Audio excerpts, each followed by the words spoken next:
മാധവ്പൂർ എന്ന ഗ്രാമത്തിൽ ജാനകി ദേവി സ്വന്തം ഭർത്താവ് മനോഹർ പിന്നെ 2 പിള്ളേർ വികാസും പ്രാഞ്ചലിന്റെ കൂടെയാണ് താമസിക്കുന്നത്.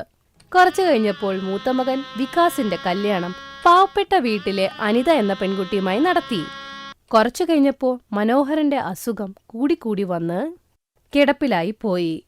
അങ്ങനെ അവരുടെ വീട്ടിൽ വികാസിന് മാത്രമാണ് വരുമാനം ഉണ്ടായിരുന്നത്. അവനൊരു ഫാക്ടറിയിൽ ജോലി ചെയ്ത് കുറച്ചൊക്കെ വരുമാനം കിട്ടും. ആ വരുമാനം വെച്ചാണ് വീട് നടത്തുന്നത്. ഇളയ മകൻ പ്രാഞ്ചൽ അവന്റെ ഗ്രാജുവേഷന്റെ പഠിത്തത്തിലായിരുന്നു. ഒരു ദിവസം ജാനകി ഇളയ മകനോട്, മോനെ, നീയും പെട്ടെന്ന് നിന്റെ ഗ്രാജുവേഷൻ തീർക്ക്, എന്നിട്ട് എവിടെയെങ്കിലും ഒരു ജോലി നോക്കടാ. ഇല്ലേലേ ചേട്ടനത് ബുദ്ധിമുട്ടാവൂലേ? ഇത്തിരി നീയും കൂടെ സഹായിക്കും മോനെ. ഏടത്തി, അമ്മ എപ്പോഴും എന്നെക്കുറിച്ചാണ് ആലോചിക്കുന്നത്. അത് കുഴപ്പമില്ല അമ്മ, അവൻ കുറച്ച് കളിച്ചൊക്കെ നടക്കട്ടെ. കല്യാണം കഴിഞ്ഞു കഴിയുമ്പോഴേ കുടുംബം എന്താണെന്ന് അവന് മനസ്സിലായിക്കോളും. നീ പറഞ്ഞത് ശരിയാണ് അനിത. എന്റെ മോളെ, നീയാണല്ലേ അവരെ വഷളാക്കുന്നത്. ഇങ്ങനെ നിർത്തിയത് വിട്. നിന്നെ എത്രമാത്രം സ്നേഹിക്കുന്നുണ്ടെന്ന് പറയേണ്ട ആവശ്യമുണ്ടോ? നിന്നെ ഞാൻ എപ്പോഴും റാണി പോലെ ഒരു വിഷമം ഉണ്ടാക്കാതെ നോക്കണമെന്ന് ആഗ്രഹിക്കുന്നത്. അങ്ങനെ കുടുംബത്തിൽ അങ്ങോട്ടും ഇങ്ങോട്ടും തമാശകളൊക്കെ പറഞ്ഞു പോകുമായിരുന്നു. പ്രാഞ്ചൽ നല്ല ഹാൻസം ആയിരുന്നു.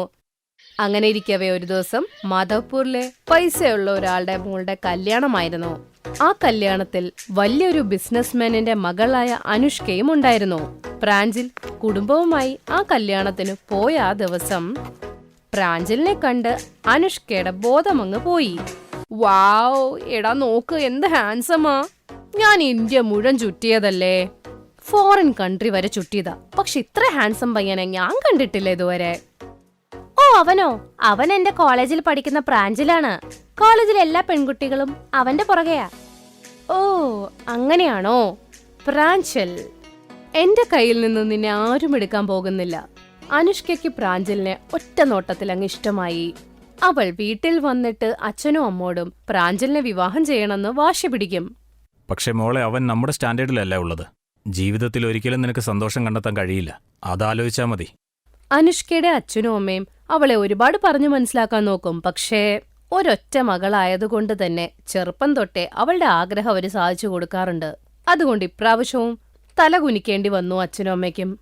അവരവരുടെ മകളുടെ ആലോചനയും കൊണ്ട് പ്രാഞ്ചലിന്റെ വീട്ടിലേക്കെത്തും. ഞങ്ങളുടെ മകൾ അനുഷ്ക നിങ്ങളുടെ പയ്യനെ കണ്ട് ഇഷ്ടമായി. അവരുടെ കല്യാണത്തെക്കുറിച്ച് സംസാരിക്കാനാണ് ഞങ്ങളിവിടെ വന്നിരിക്കുന്നത്. ദേ നോക്കൂ, നിങ്ങൾക്ക് എന്തൊക്കെ വേണോ അതൊക്കെ ഞങ്ങൾ തരാൻ തയ്യാറാണ്. നിങ്ങളുടെ കഷ്ടപ്പാടുകളെല്ലാം ഞങ്ങൾ തീർത്തു തരാം. അതെ ചേച്ചി, ഇത്രയും നാളും അവളുടെ ഒരൊറ്റ ആഗ്രഹവും സാധിക്കാതെ ഇരുന്നിട്ടില്ല. അതുകൊണ്ട് കല്യാണത്തിന് സമ്മതിക്കേ. അത് ചേച്ചി, 2 ദിവസം കഴിഞ്ഞ് ഞങ്ങൾ പറയാം. ഞങ്ങൾക്കൊന്ന് ആലോചിക്കണം, അത്രേ ഉള്ളൂ കേട്ടോ. ജാനകി കല്യാണത്തിന് സമ്മതിക്കും. പ്രാഞ്ചലിന് ആദ്യമേ അനുഷ്കനെ ഇഷ്ടമായി. എല്ലാവരുടെ സമ്മതത്തോടെ അവരുടെ വിവാഹം കഴിഞ്ഞു.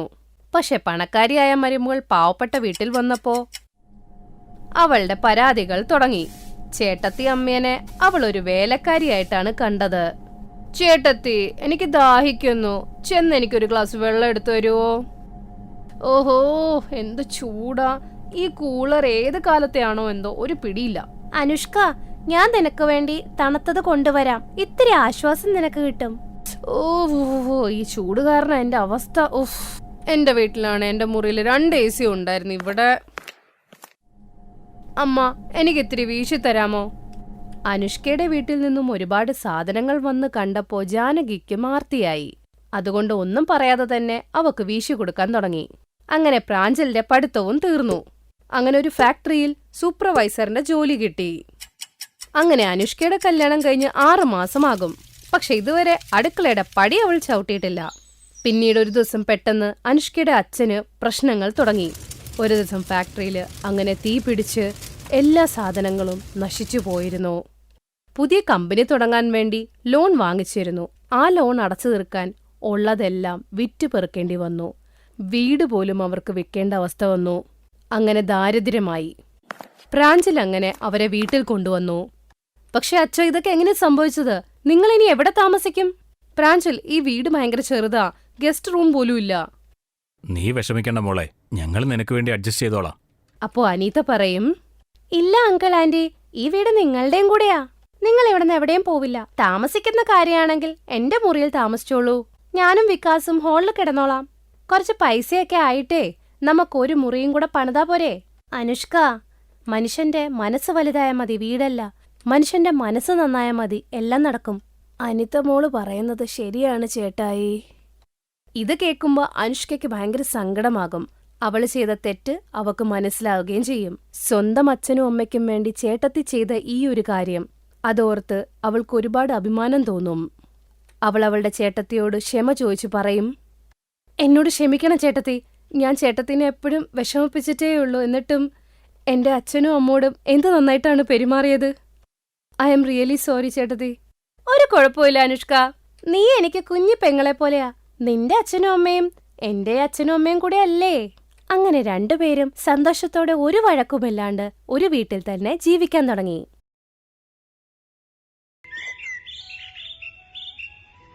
വരൂ കുഞ്ഞു മരുമോളെ, വരൂ. ഞങ്ങളുടെ ഈ പാവപ്പെട്ട കുടിലേക്ക് നിനക്ക് സ്വാഗതം. നീലൻ ചെറിയ മരുമകളെ വീട്ടിലേക്ക് സ്വാഗതം ചെയ്തവളുടെ മുറിയിലേക്ക് ആക്കും. അകത്തേക്ക് വന്നു കഴിയുമ്പോൾ മരുമകൾ ബബിത 4 വശത്തും അങ്ങ് ചുറ്റിനും നോക്കും. ഇത് കണ്ട് അമ്മായിയമ്മ അവളോട് പറയും, എന്താ പറ്റിയത് മോളെ? എന്താ നോക്കുന്നേ? അമ്മ, ഈ മുറി വല്ലാതെ ചെറുതല്ലേ? എന്തേലും ആവട്ടെ, എന്റെ മുറി ഏതാണമ്മ? കല്യാണത്തിന്റെ ചടങ്ങൊക്കെ കഴിഞ്ഞപ്പോ ക്ഷീണമായി പോയി. എനിക്കൊന്ന് വിശ്രമിക്കണം. മോളെ, ഇത് തന്നെയാ നിന്റെയും ചേട്ടത്തിയുടെ മുറിയും. നിങ്ങൾ രണ്ടുപേരും ഇവിടെയാണ് നിൽക്കേണ്ടത്. എന്താണ് അമ്മ ഇങ്ങനെയൊക്കെ പറയുന്നത്? എന്റെ ഇപ്പൊ കല്യാണം കഴിഞ്ഞതല്ലേ ഉള്ളൂ, പിന്നെ എങ്ങനെയാ ചേട്ടത്തിന്റെ കൂടെ ഞാൻ ഈ മുറിയിൽ താമസിക്കുന്നത്? മോളെ, നിനക്കറിയാലോ ഇവിടത്തെ അവസ്ഥയൊക്കെ. ശരിക്കും ഈ ഒരു വീട്ടിലാകെയുള്ള ഈ മുറിയാ. ഉള്ളത് വെച്ച് ജീവിക്കാൻ പഠിക്കണം മോളെ. ഞാനാണെങ്കിൽ അടുക്കളയിലാണ് പാവിരിച്ച് കിടക്കുന്നേ. അവൾക്ക് നല്ലോണം ദേഷ്യം വരും. വൈകുന്നേരം ആകുമ്പോ ചേട്ടത്തി വന്നിട്ട് ഒരു ഗ്ലാസ് വെള്ളം കൊണ്ട് പറയും, ഇന്നാ ബബിത, നിനക്ക് വേണ്ടി വെള്ളം. ഇനി എന്തെങ്കിലും വേണമെങ്കിൽ പറയണം. അങ്ങനെ 2 ചേട്ടനിയന്മാരും സ്വന്തം ഭാര്യയും കൊണ്ട് ഒരേ മുറിയിലാണ് കിടന്നത്. ഒരു മൂലയ്ക്ക് മൂത്ത മകനും ഭാര്യയും കിടന്നു. അപ്പുറത്തെ മൂലയിൽ അനിയനും ഭാര്യയും കിടന്നു. പാതിരാത്രി ആവുമ്പോ ബബിതയ്ക്ക് വൃത്തികെട്ടൊരു മണം വന്ന് അവൾ കണ്ണു തുറക്കും. എവിടുന്നാണ് ഈ വൃത്തികെട്ട മണം വരുന്നേ? ഏതോ പൂച്ച വന്ന് ഇച്ചിച്ച ഇട്ട പോലെ ഉണ്ടല്ലോ മുറിയിൽ. അവൾ അവിടെ ഇവിടെയൊക്കെ തെരഞ്ഞു നോക്കും, പക്ഷെ ഒന്നും കാണില്ല. കുറച്ചേരം കഴിയുമ്പോ ചേട്ടത്തി എണീറ്റ് ഗ്യാസ് വിടും നല്ലോണം. അയ്യയ്യോ, അപ്പൊ ഇവരാണിതെല്ലാം ഒപ്പിക്കുന്നത്. ഉരുളക്കിഴങ്ങ് തട്ടിയിട്ടുണ്ടാവും എന്തായാലും. ഇവരെ ഉരുളക്കിഴങ്ങ് കഴിച്ചാ എന്താ, എന്റെ ജീവിതം പോയില്ലേ? ഈ ചേട്ടത്തി ഐറ്റം ബോംബ് വിട്ടോണ്ടിരിക്കുക. അവർക്ക് ഇത്തിരി പോലും നാണമില്ല. ഞാൻ എന്തൊക്കെ പ്രതീക്ഷിച്ചാണ് വന്നത്? ആദ്യരാത്രി ഇങ്ങനെ ആയിപ്പോയല്ലോ. ആദ്യരാത്രി എന്ന് പറയുന്നതേ സംഭവം ഇല്ല ഇവിടെ. അതിന്റെ അപ്പുറം ഈ ഗ്യാസും സഹിക്കണല്ലോ ഇവരുടെ. അപ്പോഴേക്കും ചേട്ടത്തിയമ്മയുടെ കണ്ണു തുറന്ന് അവളോട് പറയും, എന്തുപറ്റി? നീ ഇതുവരെ ഉറങ്ങിയില്ലേ? നിങ്ങളിങ്ങനെ ഗ്യാസ് വിട്ടോണ്ടിരുന്നാ ശരിക്കും ഉറങ്ങുന്നത് എങ്ങനെയാ? കൂട്ടത്തിൽ കൊതുക് വന്ന് നല്ല പാട്ടും പാടിത്തരുന്നുണ്ട്. നിനക്കറിയാലോ ഞാൻ പ്രഗ്നന്റ് ആണെന്ന് മോളെ. ഗ്യാസൊക്കെ ഇതിന്റെ കൂടെ പതിവാ.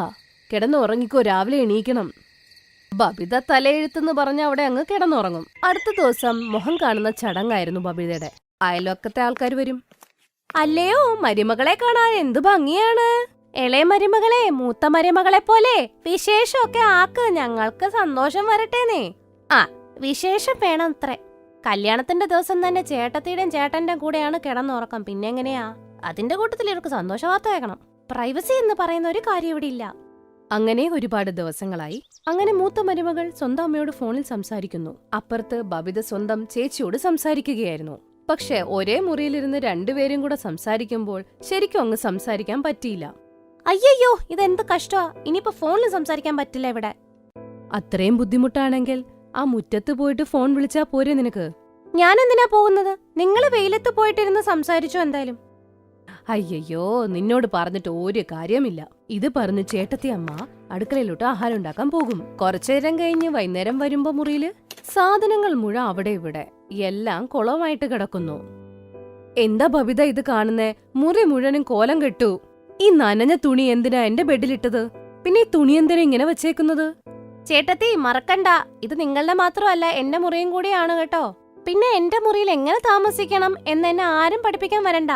ഗർഭവതിയായ മൂത്ത മരുമകൾ എന്നിട്ടും ആ മുറി മുഴുവനും ചൂല് വെച്ച് വൃത്തിയാക്കും. അങ്ങനെ കുറച്ചു ദിവസം കഴിഞ്ഞ് മൂത്ത മരുമകളുടെ ഡെലിവറി സമയം അടുത്തു വന്നപ്പോഴേക്കും അമ്മായിയമ്മ 7-ാം മാസത്തെ ചടങ്ങ് തുടങ്ങും.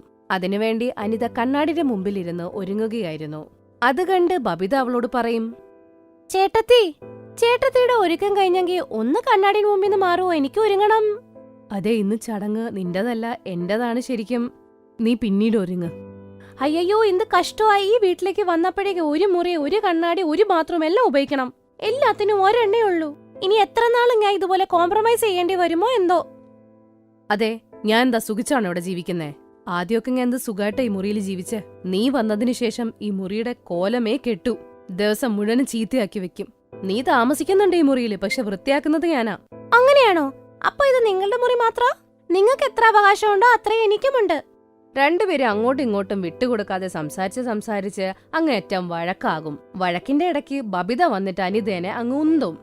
ആ കിട്ടിയ ഉന്തിൽ ശരിക്കും അനിത കമന്നു വീഴാൻ പോയപ്പോൾ ഭർത്താവ് നരേഷ് വന്ന് അവളെ താങ്ങിപ്പിടിക്കും. ദൈവത്തിന് ഒരുപാട് നന്ദി.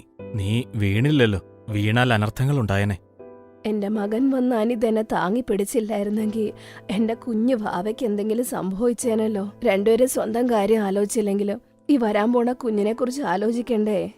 എനിക്കറിയാം ഒരു മുറിയേ ഉള്ളൂ, അതുകൊണ്ടാ നിങ്ങൾക്ക് ഈ ബുദ്ധിമുട്ട് വരുന്നത് എന്ന്. അതുകൊണ്ട് അതിന്റെ അർത്ഥം വഴക്കിടാൻ എന്നൊന്നും അല്ലാട്ടോ. കുറച്ചൊക്കെ നിങ്ങൾ രണ്ടുപേരും മനസ്സിലാക്കേണ്ടതാണ്. നമ്മളിപ്പോ പാവപ്പെട്ടവരാ, ഒരു മുറിയും കൂടെ ഉണ്ടാക്കാൻ പറ്റില്ല. പക്ഷെ എന്റെ രണ്ട് പിള്ളേരും നല്ല രീതിയിൽ കഷ്ടപ്പെടുന്നുണ്ടേ ഈ വീട് മുമ്പോട്ട് കൊണ്ടുപോകാൻ. പതുക്കെ മുറിയൊക്കെ നമുക്ക് പണിയാം. ഞങ്ങളോട് ക്ഷമിക്കണേ അമ്മ, ഞങ്ങൾക്ക് തെറ്റ് പറ്റിയതാ, ഇനി ചെയ്യില്ല അമ്മ ഇങ്ങനെ. അതെ അമ്മ, മകൻ നരേഷ് അവരോട് പറയും. നിങ്ങളൊന്നുകൊണ്ട് വിഷമിക്കേണ്ട.